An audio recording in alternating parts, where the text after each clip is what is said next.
pengamat pendidikan Sumatera Selatan menilai minimnya sumber daya manusia dan keterbatasan fasilitas sekolah di Palembang menjadi kendala utama dalam kurikulum coding dan kecerdasan buatan AI yang mulai diterapkan pada tahun ajaran baru 2025-2026.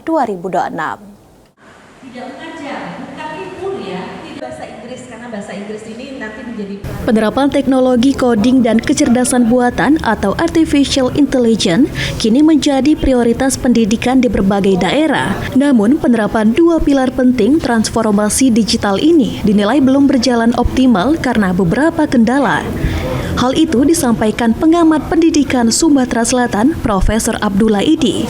Kesiapan dari fasilitas akan menjadi kendala karena tidak semua sekolah di Kota Palembang siap untuk menjalankan program tersebut, terutama sekolah-sekolah swasta. Menurutnya, kesiapan dari para guru juga menjadi kendala lainnya karena tidak semua guru di SD ataupun SMP mampu memahami tentang coding dan kecerdasan buatan ini. Kalau paling tidak ada dua hal ya. Yang pertama kesiapan sumber daya ya, termasuk juga infrastruktur yang berkaitan dengan AI itu atau coding itu ya.